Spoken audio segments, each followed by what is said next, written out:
Hi, Bob Harrison, Dr. Increase, and I'm coming to you today from Tulsa, Oklahoma. And I'm at a place that has a lot of memories for me, where I'm standing by a beautiful pond across the street from that infamous White House that I lived in for so many years in Tulsa. Many of you remember the story of how I found this house near Southern Hills Country Club and was able to negotiate a purchase and move in for $1 down and nothing a month.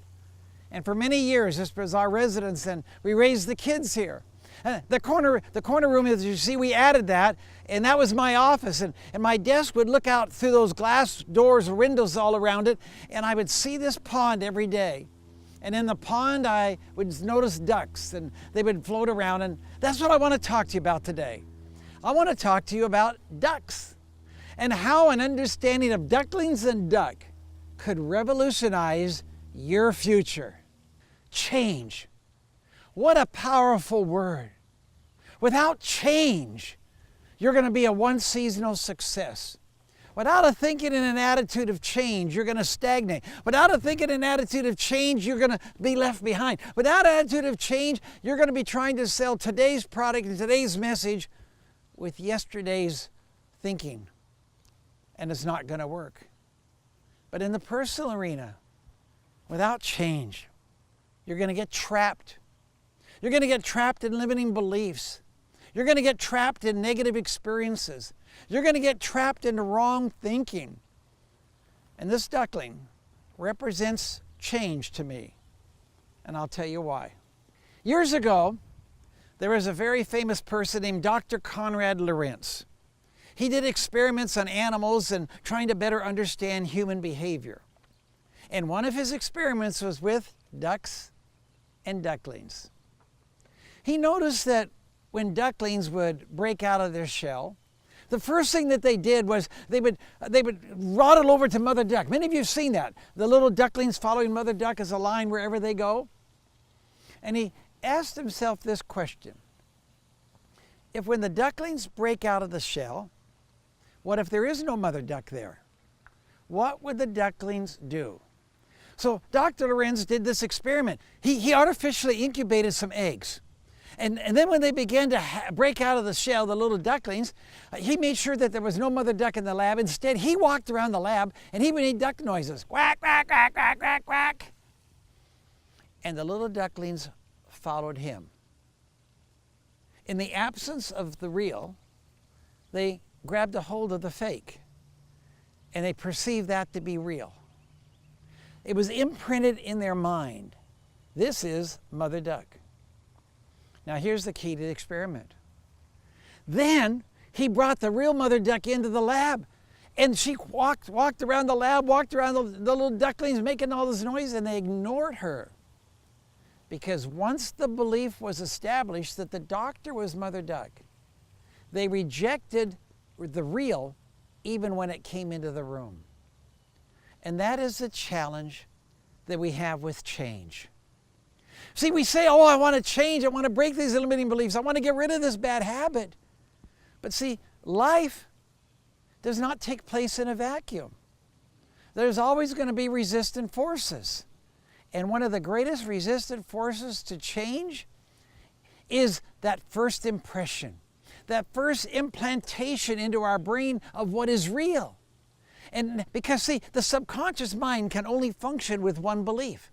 Therefore, once that belief is passed to the subconscious for instinctive reactions, it protects that belief. It resists the new. Because if it has to analyze and calculate and figure out, it can no longer instinctively react. It has to send it back to the conscious mind to sort it all out. So to protect the instinctive reaction nature, the subconscious blocks out what's new.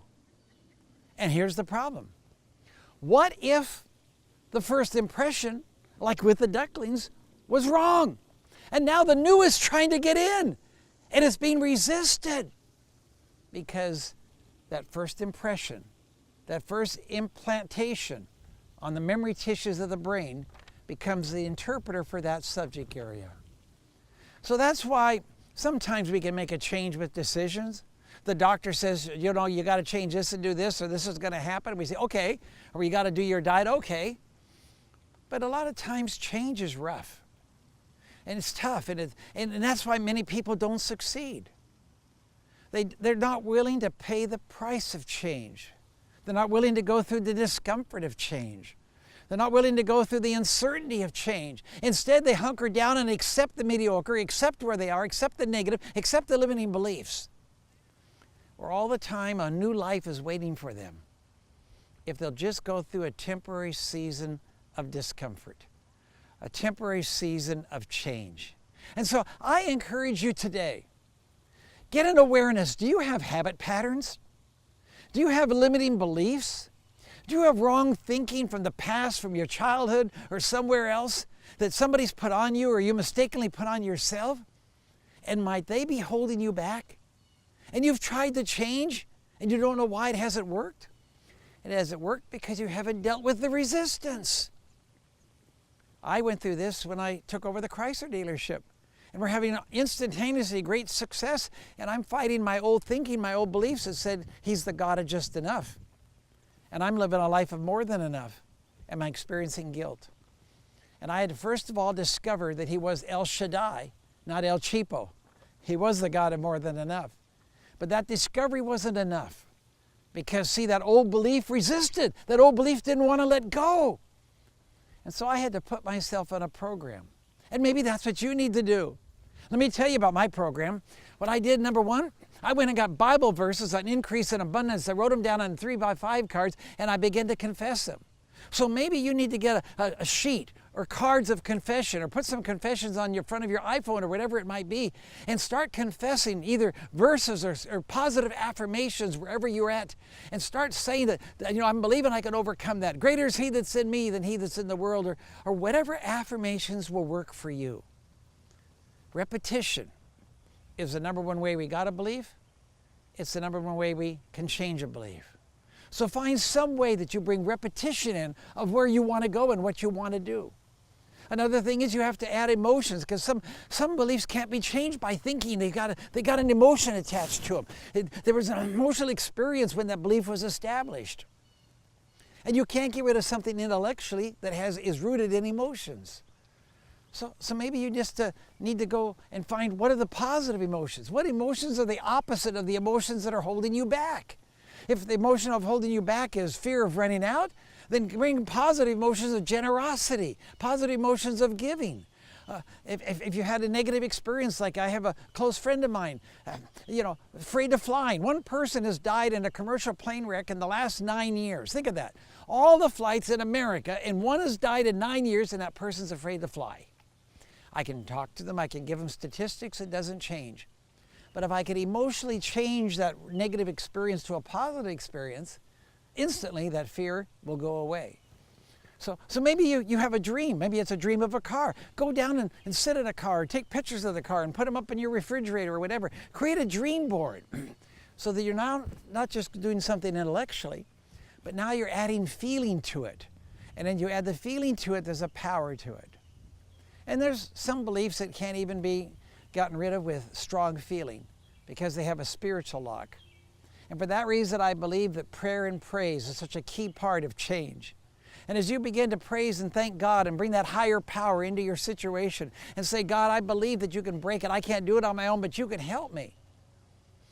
I believe this program can help you to experience a whole new level of increase, that these next few months can just be dramatic for you, can have a significant change. I just got a text last week from one of our leaders out in Phoenix, Arizona. And he said that a few years ago, he got a hold of this teaching and began to apply the principles. At that time, his business was making $350,000 a year income. He said, I just wanted to tell you, we did our taxes, and this year we were over $5 million. He said, it's only because I got rid of those limiting beliefs that I began to believe for increase that my life took on a whole different direction. So I encourage you, don't put it off. Find out, get an awareness of habit patterns, or get an awareness of thinking, get an awareness of some area of your life that is holding you back, keeping you from experiencing that increase, and go after it. Go after it. And when you do that, I'm telling you, it's going to make all the difference in the world. You might even need a trigger reminder. I have a smaller deck, and I keep this on my desk. And every day when I'm at the desk, I'll look at it and I'll say, Bob, is what you're following real? Is what you're hearing and what you're seeing real? I put it to the reality test. Or I said, are you listening and following something that's fake? Or I also say to myself, are you resisting something that's real? And you need to give up that resistance because there's increase for you on the other side. And maybe that's you. And so if you aim where the ducks are going, if you put your eyes on the future that God has for you, if you're willing to change, then you're going to have a life of increase. You're going to have a life of breakthroughs. And I'm excited for all the changes that are taking place in your life. God bless you, and go for the increase.